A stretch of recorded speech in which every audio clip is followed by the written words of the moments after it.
کہ انہوں نے 96 افراد کو قتل کیا ہے، بلکہ اپنے بیان میں ایم کیو ایم کے سینئر سابق رہنما فاروق ستار صاحب کا نام بھی لے لیا۔ 96 افراد کے قاتل کے جو تھے، یہ جو ملزم ہے یوسف ٹھیلے والا، اس نے یہ انکشاف کیا ہے کہ 96 فاروق ستار سے اس کی 90 پر ملاقات ہوئی تھی۔ سیکٹر انچارج خالد صدیقی اور ندیم ماربل نے فاروق ستار سے ملاقات کروائی۔ اکارڈنگ ٹو ہم 90 میں رہائش گاہ کا بندوبست بھی ان کے مطابق فاروق ستار صاحب کرواتے تھے۔ ایم کیو ایم لندن کی قیادت کے کہنے پر قتل کیا کرتا تھا۔ یوسف ٹھیلے والے نے وزیر اعلیٰ مراد علی شاہ سے ملاقاتوں کا بھی انکشاف کیا ہے۔ سینئر سیاستدان فاروق ستار صاحب نے ان تمام الزامات کی سختی سے تردید کی ہے اور کہا ہے کہ یہ ان کے خلاف ایک سازش ہے، جبکہ وزیر اعلیٰ مراد علی شاہ نے بھی اپنی برہمی کا اظہار کرتے ہوئے کہا ہے کہ اس معاملے کی تحقیقات کر رہے کہ ایک زیر حراست شخص کا بیان منظر عام پر کیسے آیا اور کس نے اس کو کہا کہ وہ ان کا نام لے۔ Let's watch the chief minister. میں نے پتہ کیا اور میں نے بالکل آئی جی کو، ایڈیشنل آئی جی کو بلایا تھا۔ مجھے کل شام کو یا ایون لیٹ ایوننگ میں پتہ چلا تھا اس چیز کا، جب وہ ایک ویڈیو مجھے میرے خیال 8 یا 9 کے بعد کہ آئی ہے اور جس میں اس نے کہا ہے کہ میں ملا ہوں۔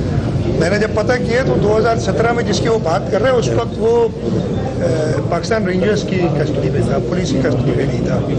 تو میں نے بھی ڈی جی رینجر سے بات نہیں ہو سکی، میں ان سے پتہ کر لوں گا کہ کیا وجہ تھی، کیسی بات ہوئی، اور اس کے ساتھ ساتھ میں نے پولیس کو بھی کہا ہے کہ انکوائری کریں کہ کس کی ایکسیس اس دہشت گرد تک پہنچی تھی اور کس طریقے سے اس سے یہ بیان ریکارڈ کرایا گیا، اور اس کے پیچھے کچھ ہے تو انشاءاللہ بے نقاب ہو جائے گا۔ جہاں تک یہ بات ہے تو میں یہ کلیئرلی بتا دوں کہ میں کبھی نہیں ملا۔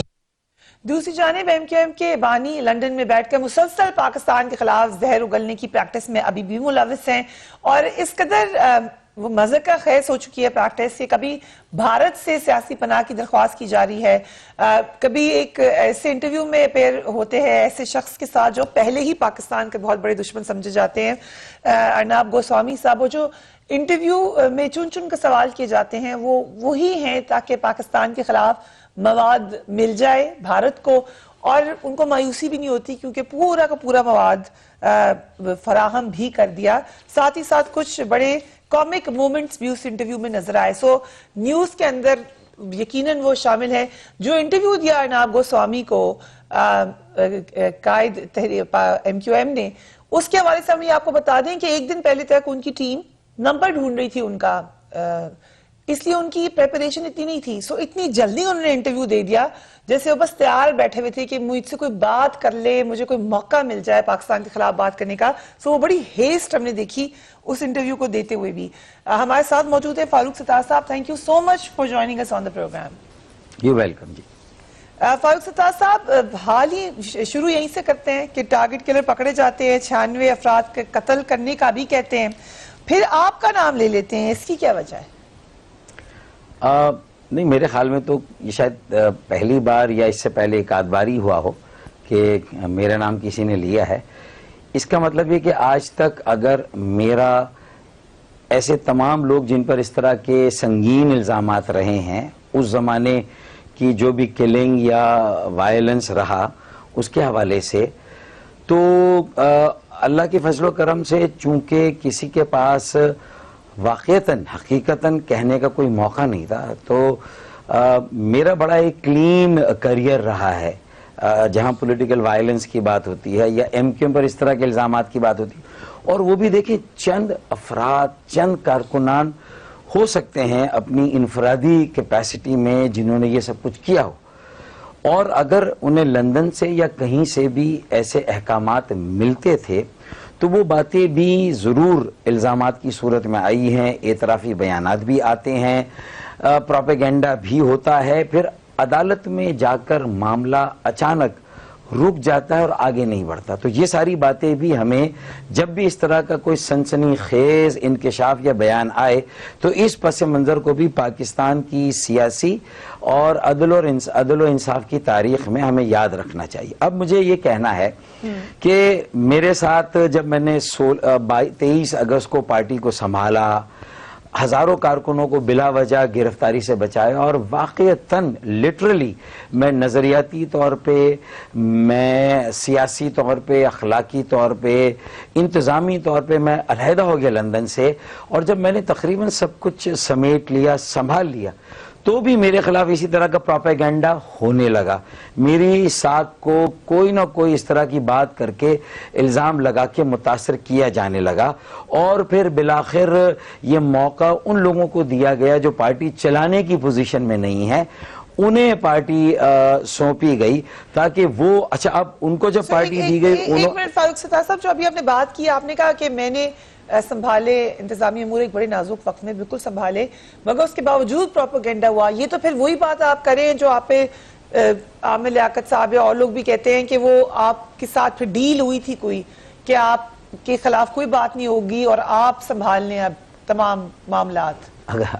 اگر ایسا ہوتا تو پھر وہ ڈیل کم از کم الیکشن تک تو چلتی نا، اور الیکشن میں کم از کم جو مجھے عامر لیاقت ہی کے سامنے، جو میری اپنی پی آئی بی کی سیٹ، جو میری پرانی اوریجنل سیٹ، جہاں آپ اگر صرف اس دن سارے میڈیا کاش تمام پولنگ اسٹیشنوں پہ لوگوں سے انٹرویو کرتے، اس رش کو دیکھتے کہ عامر لیاقت نے رات کو گھر جب تھک ہار کر 3 بجے آخری انٹرویو ایک چینل کو دیا تو اس میں کہا مجھے معلوم ہے رزلٹ کیا ہوگا، میرے ساتھ کیا ہونا ہے، وہ خود اپنی شکست کا، ہار کا اعتراف کر کے گھر جا کے سو گئے تھے، اور رزلٹ روکا گیا۔ مایوس ہو رہے ہو کہ فری الیکشن نہیں ہو رہے، شاید ان کو پتہ نہیں چلا اور ایک دم فری ہو گئے۔ نہیں کوئی کمپلین نہیں تھی اس کے پاس کہ پولنگ اسٹیشن، جیسے ماضی میں ایم کیو ایم کے ساتھ الزام لگے تھے کہ بھائی قبضے ہوئے پولنگ اسٹیشنوں پر، اور جو ہے بیلٹ ٹیمپرنگ ہو رہی ہے، کتابیں چھین کے لے گئے، بیلٹ باکس لے گئے، ہاں اس طرح کے الزامات ماضی میں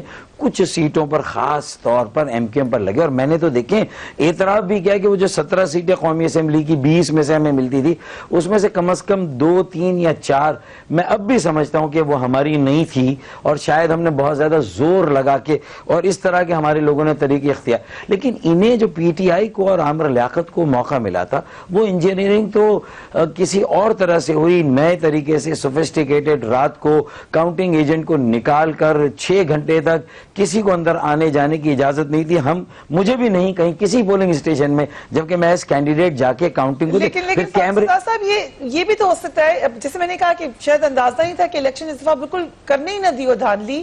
کراچی کے الیکشن میں، کراچی کے الیکشنز کو تو اچھے طریقے سے ہم نے کور بھی کیا ہے، وہاں پہ جانتے بھی ہیں، یہ کیسے آپ کہہ سکتے ہیں؟ زبردست سر الزام ہی لکھتے تھے، ایم کیو ایم کرتی تھی دھاندلی، سیدھی سی بات ہے، میں اپنے اتنے جاننے والے رہے، ملوث رہے، اس میں کرتے رہے ہیں، بتاتے رہے ہیں، سو مطلب یہ کوئی ڈھکی چھپی بات تو نہیں ہے کہ ایم کیو ایم کرتی تھی دھاندلی اور ڈنکی کے چوٹ پہ کرتی تھی۔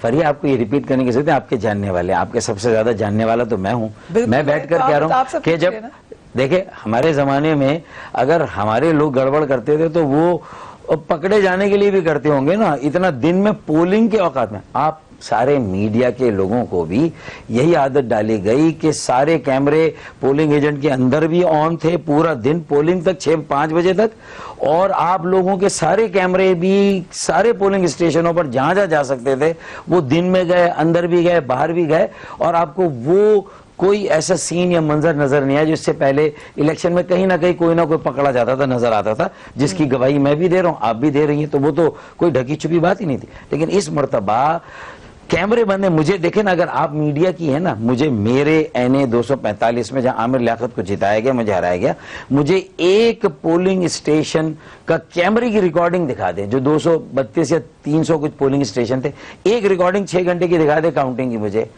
جو چور کی سزا وہ میری سزا، میں تو آپ کے سامنے کمٹ کر رہا ہوں نا، میں تو آپ کو انڈرٹیک کر رہا ہوں، تو یہ ساری باتیں اس پہ آ جائیں جو ابھی یہ آپ نے کہا سازش ہوئی ہے، اب یہ جو تمام معاملہ ہے سازش ہے آپ کے خلاف، تو کس نے کی ہے سازش؟ تو اس وقت بھی سازش تھی مجھے گرانے کی، اس وقت بھی مجھے ہٹانے کی، تاکہ ایک ایسی ایم کیو ایم چاہیے جو کہ پی ٹی آئی کے لیے ان کی انجینئرنگ کے ذریعے سے کچھ سیٹیں جو انہیں ضروری دی جانی تھی سینٹرل پنجاب میں نواز شریف اور مریم نواز کے لندن کے آنے سے وہاں کی سیٹوں کو نکالنا مشکل تھا، تو ہمیں قربانی کا بکرا بنایا گیا اور اس میں خواجہ سہیل منصور جن سے میرے اختلافات ہیں ان کی سیٹ لی گئی، میری سیٹ لی گئی، صلاح الدین شیخ کی سیٹ لی گئی، اور اسی طریقے سے عبد القادر خانزادہ کی سرجانی کی سیٹ بھی ہماری ہے۔ 4 سیٹیں تو پکی ایم کیو ایم کی تھی، ہماری تھی، میری تھی اور لی گئی۔ اچھا خیر، پھر میرے کے اس کے باوجود اگر میں تھوڑا سا اپنا ایز اے رپورٹر، آپ نے بھی خود ہی یہ بات اکنالج کی ہے کہ میڈیا سے ہوں، رپورٹر ہوں، تو یہ اپنی رپورٹنگ کا بھی میں آپ کو تھوڑا سا بتا دوں کہ لاہور میں ہم کوریج کرتے رہے اور لاہور میں مور اور لیس یہی لوگ کہتے رہے کہ پی ایم ایل این کا حلقہ یہ ہے 4 سے 7 سیٹیں کہی جا رہی تھی پی ٹی آئی کی، وہ بڑی مشکل سے، اور جو کہی جا رہی تھی تقریباً وہی۔ کراچی میں آئے تو نظر آ رہا تھا، جس سے پوچھو وہ کہتا ہم پی ٹی آئی کو ووٹ ڈالیں گے، اگرچہ ایم کیو ایم کا بھی کہا جا رہا تھا، لیکن اسی طریقے کا پھر ملا جلا رزلٹ ہے۔ اب ایک الگ سیٹ پہ ہو سکتا ہے، لیکن ہوا تو یہی بنی تھی، لاہور کی یہی تھی، نون لیگ کی طرف، کراچی کی پی ٹی آئی۔ چل ایک جواب دے دے، چل ایک انکوائری کر لیں آپ۔ وہ کمیشن بیٹھا نہیں جو قومی اسمبلی اور سینٹ کا عمران خان صاحب نے کہا تھا حلقے کھلوائیں گے، میں کمیشن کو کام کرنے دوں گا، وہ کمیشن پارلیمانی ہوگا۔ میں اس کے سامنے اور آپ کے سامنے ایک بات رکھتا ہوں کہ میرے حلقے میں 5,20,000 بیلٹ پیپر سپلائی ہوئے، اس میں سے 2 لاکھ کے قریب ووٹ کاسٹ ہوئے، ہم سب کو، عامر لیاقت، مجھے، کرین کو، جماعت اسلامی کو، پیپلز پارٹی کو، ٹھیک ہے نا۔ 3,20,000 ووٹ کاسٹ نہیں ہوئے، 40% سے کچھ کم ووٹ۔ اچھا 3,20,000 خالی بیلٹ پیپر ہونے چاہیے نا گنتی میں۔ Form 46 is an account of the left over blank ballot paper. 2 lakh تو پڑ گئے، مجھے دکھائے گئے 36,000 55,000، عامر لیاقت کو 54,000 55,000 ان کو دکھائے گئے، باقی سب کے بھی کچھ تھے۔ 2 لاکھ ووٹ پڑے، 3,20,000 نہیں پڑے۔ اگر 3,20,000 میں سے 3 لاکھ بیلٹ پیپر تو مل گئے بلینک، 20,000 بلینک بیلٹ پیپر نہیں ہے۔ یہی میری اور عامر لیاقت کے بیچ میں ہماری ہار اور جیت کا فرق ہے۔ مجھے اس کا جواب آپ دے دیں، میرا ٹریبیونل دے دے، پھر میں سپریم کورٹ میں جاؤں گا، اگر میرے یہاں سے میرے حق میں فیصلہ نہ ہو، اس کمیشن میں جاؤں گا جو کہ پارلیمانی جو اب تک نہیں بنا۔ آج نہیں تو کل فریہ یہ ساری باتیں سامنے آئیں گی، تو مجھے اس کا آپ اور آپ کی طرح کے اور انویسٹیگیٹو جرنلسٹ میں مانتا ہوں، آپ محنت کرتی، آپ کی طرح اور بھی ہیں، پروفیشنل ہیں، اور ہم سے جو سوال کرتے ہیں ہمیں اس کا برا بھی نہیں لگتا۔ آپ کو آپ کی ڈیوٹی ہے، ہماری کوئی نورا کشتی نہیں ہے۔ I like your style of, تو لیکن میں یہ کہتا ہوں کہ پھر وہ والی سائڈ بھی تھوڑا سا میرا فرض ہے کہ میں آپ کو بتاؤں کہ آپ وہ والی سائڈ بھی دیکھیں کہ 20,000 بیلٹ پیپر کا مجھے کاؤنٹ چاہیے، وہ کدھر ہے؟ وہ اکاؤنٹ نہیں ملا مجھے، تو یہ وہ چیز ہے۔ اچھا تو اب میں کیا کروں، 1 سال سے پارٹی سے جب مجھے علیحدہ کر دیا، میں لوگوں میں چلا گیا، میں یوتھ میں چلا گیا، میں نے کہا کہ یہ جو سینئر ہماری لیڈرشپ ہے اس میں سے میجورٹی اسٹیٹس کو کا شکار ہو گئی ہے، میجورٹی کرپٹ ہو گئی ہے، میجورٹی کروڑ پتی اربوں پتی ہو گئی ہے، میجورٹی مختلف طریقوں سے انہوں نے کیا تھے، کہاں گھر تھا ان کا اور آج ان کا گھر کہاں پر ہے۔ میں سمجھ گیا کہ یہ میرے ساتھ چلنے والے نہیں ہیں، اور میرا ان سے اختلاف بھی میرے خیال میں انہی چیزوں پر ہوا۔ تو پھر میں نے اب کراچی کے یوتھ کو انگیج کیا، 1 سال میں برادریوں کو کیا ہے جو آنکھ بند کر کے پتنگ کے ساتھ چلتے تھے، انہوں نے بھی کہا کہ P T I M Q M کو physically, practically, functionally, politically replace نہیں کر سکی۔ سیٹیں مل گئیں، کچھ دی گئیں، لیکن وہ سائیکی کو ایڈریس نہیں کر رہے، وہ اس طرح زمین پہ نیچے middle class, lower middle class کی پالیٹکس نہیں کر رہے۔ فاروق بھائی آپ کوئی راستہ بتائیں۔ میں نے کہا کہ 25 سال سے 35 سال کے نئے لوگوں کو ہم بلدیاتی انتخابات میں 27 سال کا تھا جب میں میئر بنا، مصطفیٰ کمال 33 سال کے تھے، ہمیں کہا گیا لونڈے لفنگے ہیں، ان کو 2 منٹ میں ہم فارغ کر دیں گے، ہم نے جماعت اسلامی کو فارغ کر دیا۔ آج بھی پی ٹی آئی نمبر 2 تھی اور نمبر 1 ہو گئی، ہم نیچے چلے گئے، لیکن جماعت اسلامی کے سر پہ پھر بھی پگ نہیں سجی۔ تو کہنے کا مقصد یہ ہے کہ میرے خیال میں فریش بلڈ، نئے لوگ، نوجوانوں کی ایک بڑی موبلائزیشن اور نئے امیدوار، نئے لوگ۔ رابطہ کمیٹی میں بھی مجھے سربراہی نہیں چاہیے، رابطہ کمیٹی میں بھی مجھے کوئی پوزیشن نہیں چاہیے، میں سرپرستی کروں گا، گائیڈ کروں گا۔ میں یہ کہہ رہا ہوں کہ ایک نئے 35 رکنی نئی رابطہ کمیٹی انٹرا پارٹی الیکشن کرا دیں۔ یہ وہ میرے ڈیمانڈز ہیں جو اجتماعی بہتری کے لیے، کراچی کے مستقبل کے لیے، کراچی سے جڑے ہوئے پاکستان کے مستقل امن، استحکام، تعمیر و ترقی کے عمل کے لیے، بے روزگاری ڈیمانڈز آ گئی اور بڑے اہم سوالات بھی آگے، برننگ سوالات۔ میں وقفے پہ جا رہی ہوں، لیکن پھر آپ نے مجھے یہ بتانا ہے کہ یہ یوسف ٹھیلے والا ہے کون؟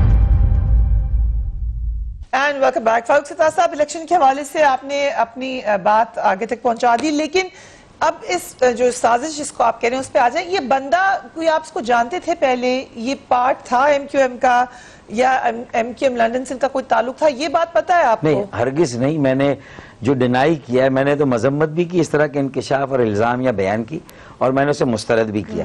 دوسرا میں نے کہا کہ میں اس نام کے کسی بھی آدمی کو نہیں جانتا جو ایم کیو ایم کا کارکن رہا. ہزاروں کارکن آتے ہیں اور ان میں بہت سو کو میں نام سے جانتا ہوں, لیکن میں کبھی یوسف ٹھیلے والے کے نام سے کسی سے نہیں ملا ہوں.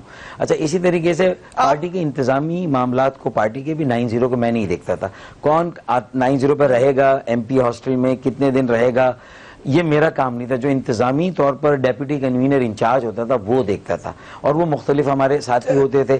اچھا, پھر اگر میں ان کے اوپر بھی الزام نہیں لگا رہا کہ وہ جانتے ہوں گے اور انہوں نے ایک کرمنل کو ہاربر کیا اور پناہ دی, میں کسی پہ الزام نہیں لگا رہا, لیکن ہاں وہ شاید جانتے ہوں نہ جانتے ہوں, لیکن میرا تو تعلق ہونے کا سوال ہی نہیں ہوتا. پھر میں نے کہا کہ یہ لیکن آپ نے یہ بھی کہا فاروق ستار صاحب کہ آپ کے ٹیکر کبھی نہیں تھے, جو کہ صحیح بات ہے, آپ نہیں تھے, مگر یہ ذمہ داری عامر خان صاحب, کنور نوید اور نیس قائم خانی صاحب کے پاس رہی ہے. سو آپ کے خیال سے ان کو پتا ہوگا اس کے بارے میں؟ دیکھیں, یہ کوئی ڈیٹیل کسی اور کی بہاف میں میں نہیں کہہ سکتا. میں نے تو صرف یہ بتایا کہ ہاں کسی وقت عامر خان تھے, کسی وقت کنور نوید تھے, کسی وقت انیس قائم خانی تھے. یہ 9-0 کے نگران اور وہاں کے انتظامی امور کو دیکھتے تھے. تو اگر انہیں کچھ معلوم ہو تو ہو, لیکن میرا تعلق ہے ہی نہیں ان ساری چیزوں سے, تو مجھے تو سوال ہی نہیں پیدا ہوتا. اور یہ بات آپ صحیح کہہ رہے ہیں کہ ملیٹنٹ ونگ سب جانتے تھے, جس وقت نہیں کہہ سکتے تھے تب بھی آپس میں تو باتیں سب کرتے تھے کہ ملیٹنٹ ونگ ہے ایم کیو ایم کا, کھل کے نہیں کہتے تھے, لیکن یہ بات پتہ تھی لوگوں کو. اور آپ کے بارے میں یہی کہا جاتا تھا کہ یہ سب سے شریف آدمی ہے ایم کیو ایم میں, اس میں کوئی شک نہیں ہے, اٹس اے فیکٹ. کھل کے بات کری ہوں میں. لیکن کچھ لوگوں کا کہا جاتا تھا کہ یہ ہیں اس ملیٹنٹ ونگ کا حصہ, یہ رہے ہیں کلنگز کے اندر انوالوڈ, بڑے آپ کے ہمارے بھائی ہیں, ان لوگوں کے بھی نام لیے جاتے تھے.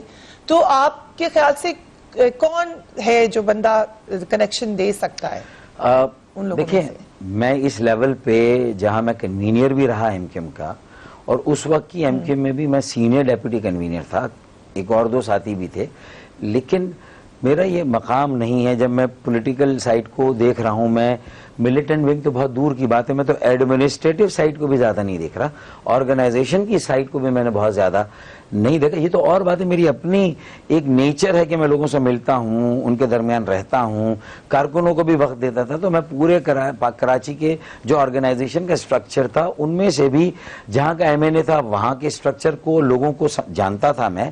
تو میری نظر میں نہیں ہے, یہ میرا گمان ہے کہ ہر یونٹ یا ہر ٹاؤن میں ایسے لوگ ضرور ہو سکتے ہیں جنہوں نے مخالف جماعتوں کے ملیٹنٹ ونگ یا وائلنٹ لوگوں سے اپنے آپ کو, اپنے محلوں کو بچانے کے لیے اس طرح کی کوئی چیز یا بندوبست کبھی کیا ہو.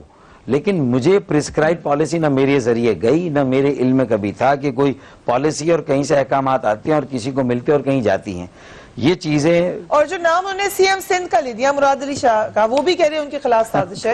تو اٹ مینس کہ یہ سازش آپ دونوں کے خلاف کوئی کر رہا ہے, جس کے دونوں دشمن ہیں. دیکھیں, اب آپ ایک پہلو کو دیکھیں کہ آپ کے چینل میں نہیں, لیکن 2 چینلز میں کم از کم کل شام ہی کو یہ خبر بھی چل گئی تھی کہ یہ فیصل ٹیلے والا ابھی گرفتار نہیں ہوا, یہ تو 2017 میں گرفتار ہو چکا ہے, اور 24 اگست 2017 رینجرز نے اس کی گرفتاری کا اعلان کیا تھا, اور اس وقت بھی اس پر کم و بیش کئی درجن قتل کا الزام تھا.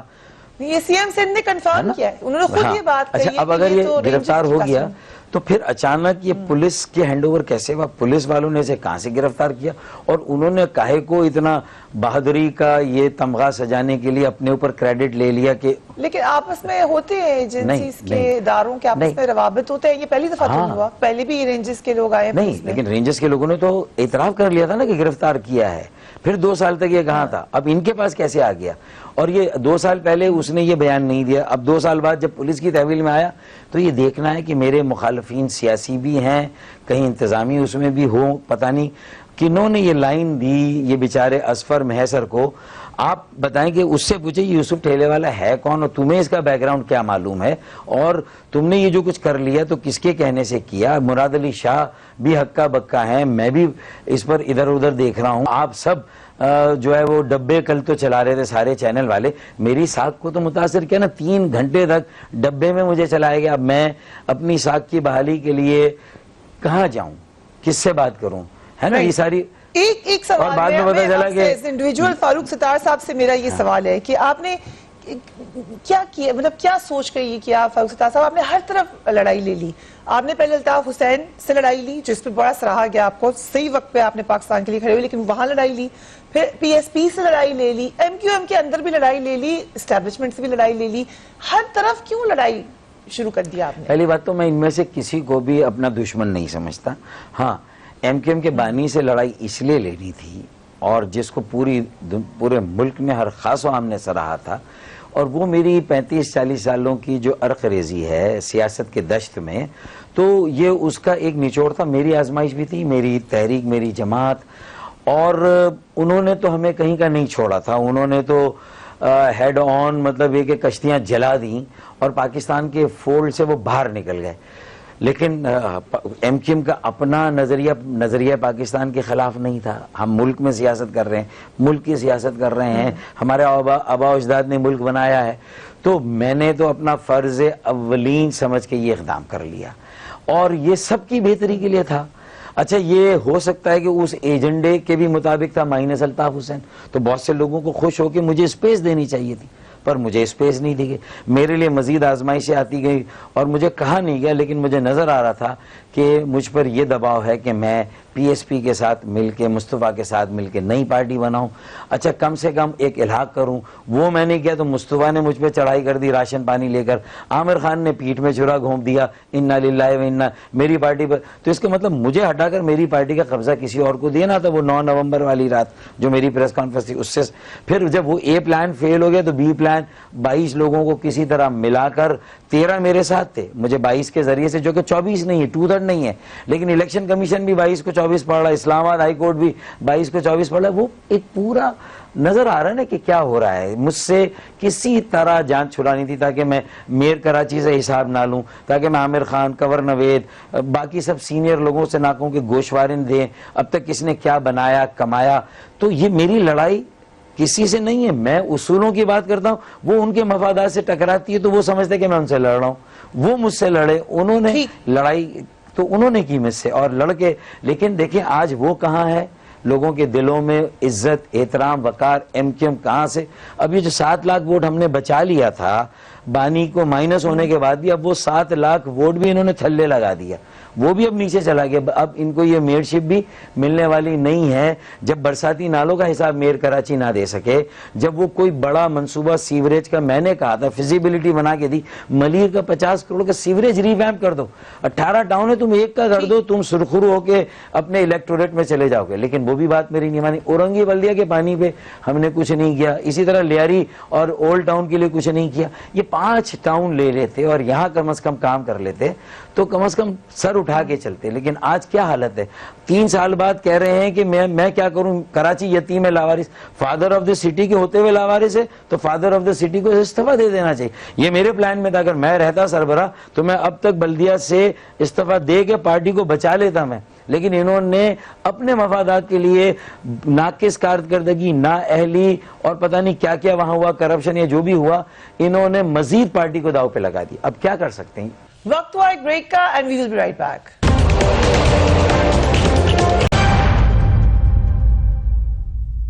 And welcome back. Farooq Sattar صاحب, ابھی ہم نے خود ہی ذکر کیا بانی ایم کیو ایم کا.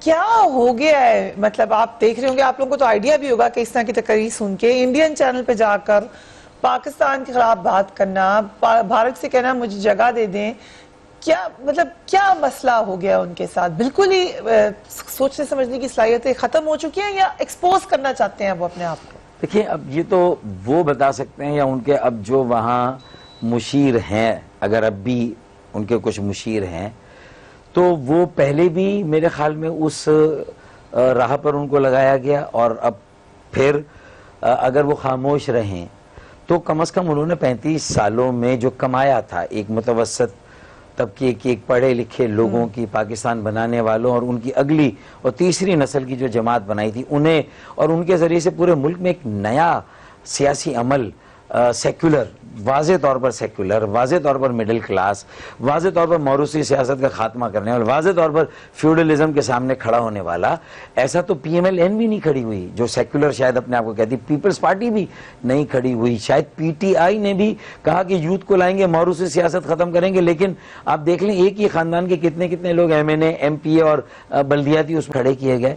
تو ان ایسنس فلسفہ بالکل ایم کیو ایم کا لوگوں کو اچھا لگا، انہوں نے اس کو فالو کیا، لیکن اب یہی تو میرا سوال ہے جو آپ ایگزیکٹلی وہی کہہ رہے ہیں کہ جو کمایا تھا وہ خود ہی چاہتے ہیں ہر چیز کو آگ لگا دیں، بالکل کوئی کھڑا ہی نہ ہو سکے میرے ساتھ، کوئی مطلب کوئی پرانے قرض دار بھی ہیں وہ بھی کہیں کہ بس معاف کرتے ہیں. میں تو نہیں کہہ رہا کہ یہ دانستہ نہیں ہو رہا، وہ دانستہ کر رہے ہیں تو برا کر رہے ہیں، اور نادانستگی میں کر رہے ہیں تو بھی برا ہو رہا ہے.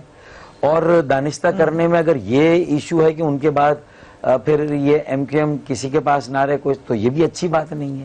پھر اس کا مطلب آپ نے جس طبقے کے لیے، متوسط طبقے پورے ملک کے لیے اتنی خیر خواہی کے جذبے سے ایک پارٹی بنائی تھی، آج کیوں اپنے ہاتھوں سے اس کو وہ ختم کر رہے ہیں؟ تو وہ 22 اگست کو تو انہوں نے لائن کھینچ دی، تو ہمیں الگ ہونا پڑا، ہم الگ ہو گئے، لیکن اب کر رہے ہیں تو اس سے نہ ان کو فائدہ ہے، نہ آج بھی اگر ان کے کچھ ماننے والے یہاں ہیں یا ان کی تعداد جو بھی ہے تو کسی کو اس کا فائدہ نہیں ہے، بلکہ جو پورا طبقہ ہے پاکستان بنانے والا وہ میلائن ہو رہا ہے، متون ہو رہا ہے. ہمارے سر بھی شرم سے جھک جاتے ہیں جب اس طرح کی باتیں ہوتی ہیں، اور مودی سرکار سے اس طرح کی جو ہے وہ کی جاتی ہے. تو یہ مطلب ہمارے لیے بھی یہ بہت، لیکن چلیں آپ اچھی پوزیشن میں، آپ نے تو اٹھ کے کہہ دیا تھا غلط ہے، ان کے خلاف ایکشن بھی لے لیا. فروغ نسیم صاحب کافی آن اے لائٹر نوٹ کافی کمپرومائزنگ پوزیشن میں، وہ نیلسن منڈیلا کہہ چکے ہیں ان کو ماضی میں، اب وہ آ کے ابھی بات کرتے ہیں فروغ نسیم صاحب سے تو وہ لگتا ہے کہ بالکل پی ٹی آئی کی پارٹی کے ہیں. آپ کا کیا خیال ہے فروغ نسیم صاحب کے بارے میں؟ مجھے نہیں پتا کہ اب عمران خان کے بارے میں فروغ نسیم صاحب نے کیا کہا ہے، کہ ان کو بھی کسی عالمی رہنما سے تعبیر کیا ہے نہیں کیا ہے، تو کوئی ان کا انٹرویو تو ان سے پوچھ لے تاکہ وہ بات بھی ریکارڈ پر آ جائیں. اور اللہ نہ کرے کل عمران خان صاحب اس وقت جس پوزیشن میں ہیں، میں تو بڑے دعوے سے کہتا ہوں کہ عاقبت ناندیشی، مطلق العنانی اور سیاسی رویے کی شدید کمی، پھر اس میں بدقسمتی سے ان کی اور ان کی ٹیم کی اہلیت کی کمی، لیاقت کی کمی، اس کا مطلب نالائقی. لیکن میں بدنیتی، میں یہ نہیں کہہ رہا کہ بے ایمانی، بددیانتی، میں یہ الزام نہیں لگا رہا. Integrity, honesty, good intention, sincerity, اس پہ میں ڈاؤٹ نہیں کر رہا، انٹیگریٹی پہ ڈاؤٹ نہیں کر رہا. لیکن باقی چیزیں جو میں نے گنائی ہے وہ اس حد تک موجود ہیں ان میں اور ان کی ٹیم میں، جو خود جس طرح ہم ایم کیو ایم کے بانی کو کہتے تھے کہ وہ سوسائڈل راستے پر چلے گئے، تو مجھے لگ رہا ہے کہ عمران خان بھی اپنی اس طرح کی سیاست سے خودکشی کے راستے پہ چلے گئے. وہ اپنے حلقے سے الیکشن نہیں جیت سکتے. اس بے روزگاری اور جو معاشی بدحالی اور جو مہنگائی میں اگر وہ چلے جائیں، اس وقت الیکشن ہو جائے تو عمران خان نہیں جیتیں گے اپنے علاقے سے سیٹ. رائٹ. جو کراچی کا میں ذکر کیا کہ اب تو وہاں کے حالات کوئی ڈھکے چھپے نہیں ہیں. وسیم اختر صاحب کو جب میئر بنانے کا فیصلہ ہوا اس وقت آپ ایم کیو ایم کے سینئر رہنما تھے، بعد میں آپ نے ان پہ کرپشن کے الزامات بھی لگائے.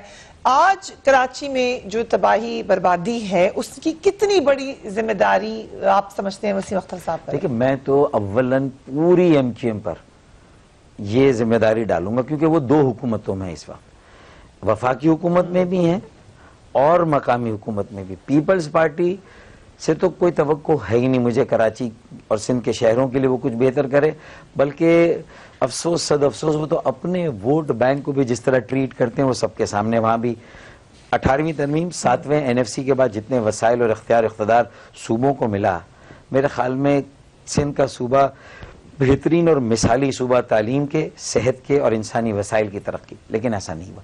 اب کراچی کی بربادی میں ایم کیو ایم کا سب سے بڑا اور پہلا ہاتھ ہے، یہ موجودہ ایم کیو ایم کا، اور ظاہر ہے چونکہ یہ اسی ایم کیو ایم کی کنٹینیویشن ہے.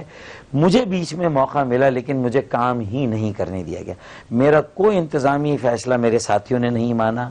میں نے آفر کی تھی اس 5 فروری میں جو ہماری جو یہ ڈرٹی لینن ہنڈیا جو چوراہے پہ پھوٹی، اس سے پہلے میں نے کہہ دیا میں گھر بیٹھتا ہوں، آپ الیکشن لڑیں 2018 کا، پھر میری ضرورت مجھے بلا لیں، میں نے بچا لیا، اب آگے آپ بڑھائیں. میں نے یہ آفر کی تھی بخدا، اب کسی سے بھی پوچھ، لیکن میرے منتیں کی گئی کہ نہ جائیں، آپ ہمارے بڑے ہیں.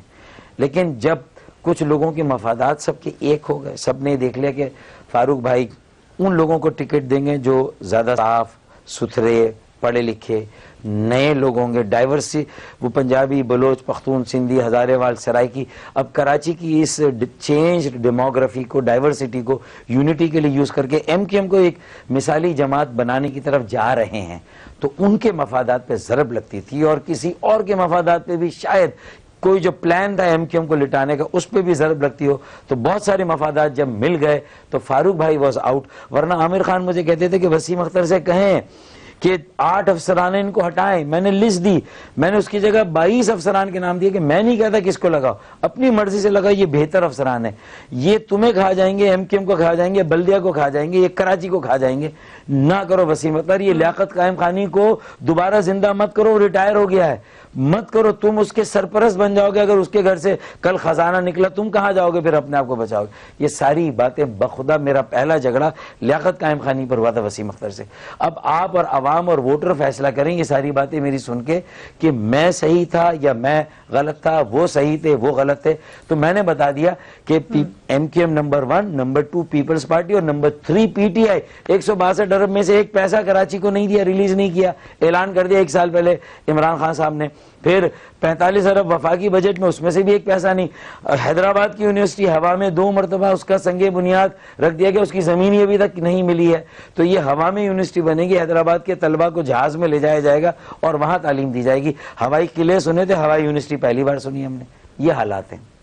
رائٹ. عامر خان صاحب سے آپ کے تعلقات کیسے ہیں سر؟ دیکھیں ذاتی طور پر میں ان کی فیملی کو، میرے ساتھ کام کیا ہے نا ان لوگوں نے، میں اپنے گھر کا حصہ سمجھتا ہوں. ان کی وائف میری بھابھی ہیں، ان کے بچے میرے بھتیجے بھتیجیاں ہیں. لیکن میں یہ کہتا ہوں کہ کیا ضروری ہے کہ وہ سیاست کریں؟ اگر مجھے محسوس ہوتا ہے کہ اللہ تعالیٰ نے انہیں، ان کے بھائی، فیملی کو بہت نوازا ہے، بہت دیا ہے، اسی سیاست کے ذریعے سے بہت کچھ ملا ہے، میں نہیں کہتا غلط طریقے سے کما لیا، اور ایک لائبلٹی بھی آپ کے ساتھ ہے، تو یار آپ سرپرست بن جائیں، بیٹھیں، اور ہم دوسروں کے حوالے کرتے ہیں نا پارٹی، تاکہ آگے مستقبل میں ہمارے اس شہر اور سندھ کے شہروں پھر ملک کے لیے ایک اچھی، دیکھیں پی ٹی آئی کے تجربے کی ناکامی کے بعد ایک سیکولر مڈل کلاس فیوڈلزم اور موروثی سیاست کے خلاف ایک پارٹی ملک میں چاہیے جو ملک کو مضبوط کرے، آگے بڑھائے، قائد اعظم کا پاکستان بنائے. وہ یہی کا عمل ہوگا سندھ کے شہروں کا جو پورے ملک میں جائے گا. چانس دے، ایک نیا کنوینر لاتے. پی ٹی آئی کو آپ ابھی سے، آپ کے خیال سے ناکام ہو گئی پی ٹی آئی؟ یہ میں نے ذرا قبل از وقت تبصرہ کر دیا. میں خدا نہ خواستہ کہہ رہا ہوں کہ اگر وہ بھی ناکام ہو گئی اور وہ بھی ڈو لائک واٹ مطلب کہتے ہیں نا do like what Romans do in Rome, اور جیسا دیس ویسا بھیس، تو تھوڑے تھوڑے وہ بھی تجربے کی کمی، اہلیت کی کمی، لیاقت کی کمی، ساری باتیں میں نے گنوا دی نا. تو انہوں نے بھی، معیشت اس وقت اتنی بری حالت میں ہے. دیکھیں ایک بٹر پل ہوتی، میں ابھی نگل لوں گا، لیکن مجھے یہ پتا ہو کہ اس کے بعد میرے منہ میں کچھ شکر بھی رکھی جائے گی. یہ رات ہے، مجھے پتا ہے کل صبح ہوگی، لیکن یہ ایسی رات ہے اس کی صبح کا دور دور تک نہیں پتا. یہ میں اپنے 40 سال کے سیاسی تجربے کی روشنی میں کہہ رہا ہوں. وہ مجھے میرے ساتھ بیٹھے تو صحیح. 5 سال مکمل کر لے گی پی ٹی آئی یا خان صاحب 5 سال پورے کر لیں گے وزیر اعظم اور ان کی پارٹی؟ کیا کر لے گی؟ 5 سال کی مدت. دیکھیں اگر 5 سال کی مدت اسی طرح پوری کریں کہ قوم کو کڑی ہوئی گولی ہی کھلاتے رہیں گے، تو میرے خیال میں وہ خود بے خبری میں اور چوڑے میں مارے جائیں گے. مطلب وہ ان کا حشر بہت برا ہوگا، اللہ نہ کرے. میں ان کی چونکہ آنیسٹی، انٹیگریٹی کے لیے میں اب بھی ان کے ساتھ کھڑا ہوں، ان کے کرپشن کے خلاف جو جہاد ہے میں اس کے ساتھ. لیکن جو کچھ اب ہو رہا ہے، نواز شریف صاحب کا باہر جانا، اور اگر خدا نہ خواستہ ان کی کوئی بیماری نہ ہوئی، یہ پلیٹلیٹس کی تشخیص ہی نہ ہوئی، اور خدا نہ خواستہ بیماری نہ ہوئی، یہ بڑی میں تو کہہ رہا ہوں خدا نہ خواستہ اگر نہ ہوئی، کیونکہ اب تو ان کی بیماری کوئی نکلنی ہی چاہیے، تاکہ عمران خان صاحب کی حکومت کے لیے، اور جو عدلیہ نے جو یہ مجبور ہو کے ایک راستہ دیا ہے اگر، اور اس پہ سب تو یہ سب کے لیے کریڈیبلٹی کے لیے بہت ضروری ہے کہ کون سی بیماری ایسی ہو سکتی ہے، ضروری ہے کہ نواز شریف صاحب بہت کون سی بیماری ایسی ہو سکتی ہے جس کی تشخیص پاکستان میں نہیں ہو رہی. یعنی علاج تو بعد میں ہوگا، تشخیص ہی نہیں ہو رہی. میرے خیال میں پاکستان میں ساری بیماریوں کی تشخیص ہو سکتی ہے اگر تشخیص کے بعد علاج بہت ساری بیماریوں کے جو شاید یہاں نہیں ہوتے، یہ ایز اسٹوڈنٹ آف میڈیسن میں کہہ رہا ہوں، مجھے باقی بہت ساری چیزوں کا مجھے بھی نہیں پتا، ہو سکتا ہے تشخیص نہ ہو رہی ہے، تو اللہ کرے کچھ ہو، اور میں دعا گو ان کی زندگی کے لیے، ان کی صحت یابی کے لیے. ان کے ساتھ بھی ہم نے کام کیا، میں تو ان کی عیادت کے لیے لاہور گیا تھا اور ان سے نہیں ملنے دیا گیا تو میں شہباز شریف سے مل کے آیا. تو میں تو سیاسی آدمی ہوں، میں تو ہر ایک کے لیے ایک کھڑکی کھلی رکھتا ہوں. اور آج آپ سے بات کی تو عامر خان بھی، لیکن ان کو مجھے سمجھانا ہے، مجھے اور لوگوں کو سمجھانا ہے کہ کب تک ہم اپنے آپ کو مسلط رکھیں گے. اگر ہماری کریڈیبلٹی نہیں ہے تو جو کریڈیبلٹی ہے وہ سرپرست بنے اور نئے لوگوں کو پارٹی دیں، نئے ایک 35 سال سے کم عمر کا میئر لانے کی تیاری کریں اگر واقعی میں کراچی کو بچانا ہے اور کراچی کو لے کر ملک کو بچانا ہے. یہ آپ کی سجیشن پہنچا دیں گے عامر خان صاحب تک. تھینک یو سو مچ فاروق ستار صاحب فار گیونگ اس ٹائم. بڑی انٹرسٹنگ باتیں کی آپ نے، بہت کچھ تلخ سوالات کے بھی بڑے خوش دلی سے جواب دیے. Do give me your feedback on my Facebook page اور مائی ٹویٹر اکاؤنٹ. اپنا اپنے گھر والوں کا خیال رکھیے. اللہ حافظ.